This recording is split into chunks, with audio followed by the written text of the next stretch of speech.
sebagai mahasiswa harus terbuka dengan isu-isu sosial, yang mana isu-isu tersebut yang masih menjadi polemik hingga saat ini ialah banyaknya angka anak putus sekolah.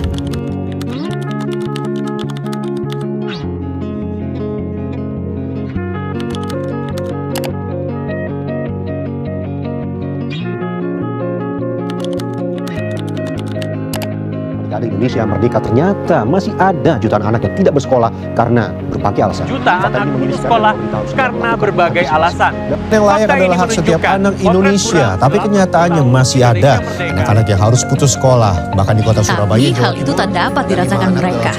13 anak Sarbini ini tak mengenal bangku sekolah.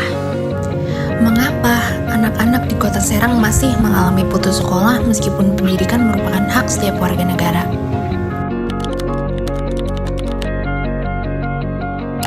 Saudara pemirsa, mari kita berbicara dengan data. Data adalah hal yang paling jujur, yang dimana berdasarkan temuan penelitian kami, jumlah anak putus sekolah di kota Serang itu mengalami lonjakan yang sangat mengkhawatirkan.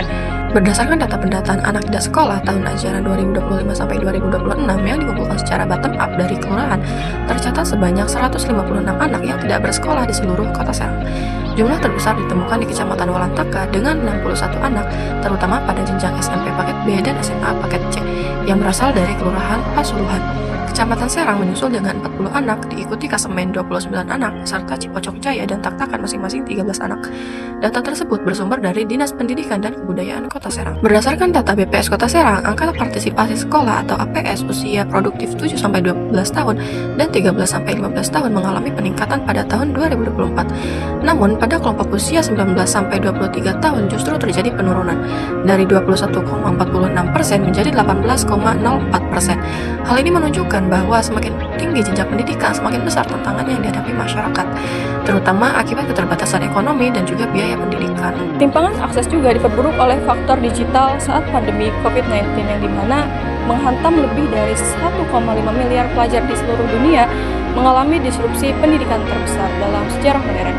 Di kota Serang sendiri, anak-anak dari keluarga miskin menjadi korban paling rentan. Jadi ketika sekolah tutup, mereka itu tidak hanya kehilangan tempat belajar, tetapi juga kehilangan layanan gizi dan juga perlindungan sosial yang selama ini disediakan oleh institusi sekolah. Pendidikan sebagaimana kita pahami bersama adalah hak asasi setiap warga negara. Ia bukan sekedar sarana persoalan ilmu, tetapi juga jembatan untuk meraih kehidupan yang lebih baik. Nah, untuk memutus rantai kemiskinan, itu kita perlu berkontribusi pada pembangunan bangsa. Namun, realita di lapangan itu kerap berbicara hal lain. Penelitian yang dilakukan oleh kami menyoroti secara mendalam bagaimana kondisi sosial ekonomi masyarakat, keterbatasan infrastruktur, hingga tekanan eksternal yang terjadi seperti saat masa COVID-19. Hal ini tuh membentuk sebuah siklus ketidakperataan yang sulit untuk diputus, di mana di kalangan masyarakat kelas bawah dan juga kelompok rentan.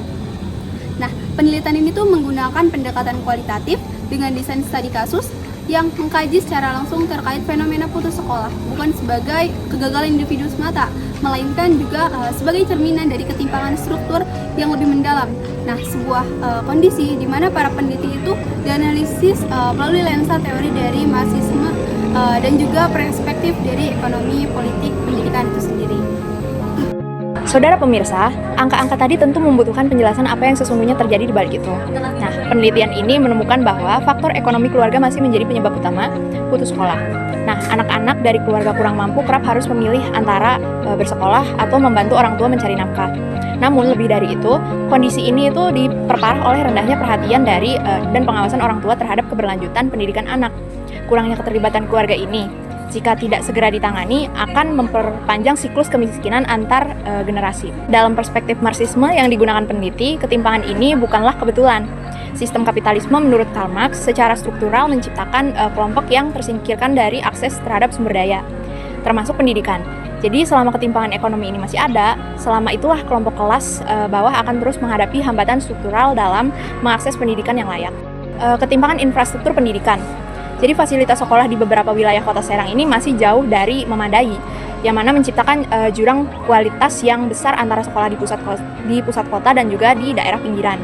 Rendahnya motivasi belajar. Jadi anak-anak yang putus sekolah nggak cuma membutuhkan dukungan finansial, tetapi juga pendampingan psikologis dan juga motivasional. Jadi tanpa intervensi ini mereka bisa berisiko tertinggal secara permanen dari sistem pendidikan yang formal.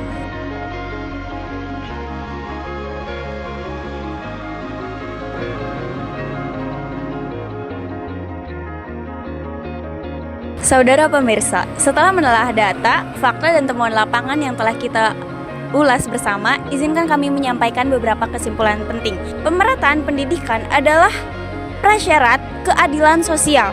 Selama akses terhadap pendidikan masih ditentukan oleh kondisi ekonomi dan kelas sosial, selama itulah cita-cita bangsa untuk mewujudkan masyarakat yang adil dan sejahtera akan terus terhalang.